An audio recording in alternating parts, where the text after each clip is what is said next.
Daily. Taste the Daily.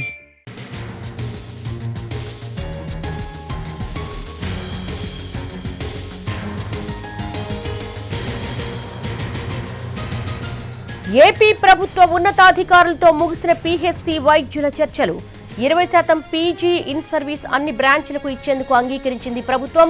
ఒక ఏడాది మాత్రమే అవకాశం ఇస్తామనడంతో మళ్లీ సందిగ్ధత చోటు చేసుకుంది. సూపర్ స్పెషాలిటీ ఆసుపత్రులు 5 ఏళ్ల ఇన్ సర్వీస్ కు డిమాండ్ చేసిన పీహెచ్సీ వైద్యులు 3 ఏళ్లలో 1000 మందికి ఇన్ సర్వీస్ ఇచ్చామన్న వైద్యారోగ్య శాఖ కమిషనర్. 103 ఖాళీలుంటే అంతకంటే ఎక్కువ సీట్లు ఇచ్చామంటున్నారు.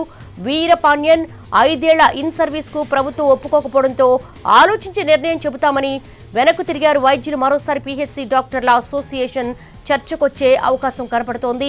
తొందరపాటు నిర్ణయం తీసుకోవద్దు, ప్రజలకు ఇబ్బంది కలిగించొద్దు అంటూ వీరపాండ్యన్ వారికి విజ్ఞప్తి చేశారు. నవంబర్లో పీహెచ్సీ డాక్టర్లతో సమావేశమవుతామంటూ కూడా వీరపాండ్యన్ వెల్లడించారు.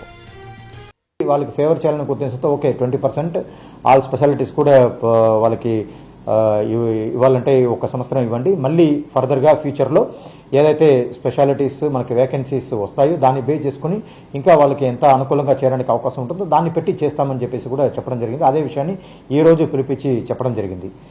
మళ్ళీ అంత వాళ్ళకి ఫేవర్గా చెప్పిన తర్వాత కూడా మళ్ళీ వాళ్ళు అడిగిన మిగతా ప్రమోషన్ ఇష్యూస్ గురించి, ట్రైబల్ అలవెన్స్ ఇష్యూ గురించి కూడా పాజిటివ్గా దాన్ని కూడా మనం త్వరగా అప్రూవ్ చేస్తాము, దాన్ని కూడా శాంక్షన్ చేస్తామని చెప్పేసి ఇంత పాజిటివ్గా రెస్పాండ్ అయిన తర్వాత కూడా మళ్ళీ వాళ్ళ మధ్యలో కొన్ని విభేదాలు ఉండడం వల్ల కొంతమందికి అది ఆ బెనిఫిట్ కొంతమందికి రాదనే ఒక ఉద్దేశంతో సో దాంట్లో ఉన్న విభేదాల కారణంగా వాళ్ళు మళ్ళీ దాన్ని మేము ఒప్పుకోము, ఖచ్చితంగా 20% ఆల్ స్పెషాలిటీస్లో నెక్స్ట్ 5 yearsకి ఇవ్వాలని చెప్పేసి అడుగుతున్నారు. మళ్ళీ ఫ్యూచర్లో ఏ రకంగా చేయాలని చెప్పేసి వాళ్ళనే చర్చకి పిలిపించి మళ్ళీ నవంబర్ లోపల నిర్ణయం తీసుకుంటామని చెప్పేసి కూడా వాళ్ళకి అష్యూరెన్స్ కూడా ఇవ్వడం జరిగింది. సో అలా ముందుకు వస్తే ఖచ్చితంగా దాన్ని పరిశీలన చేస్తామని తెలియజేస్తాం.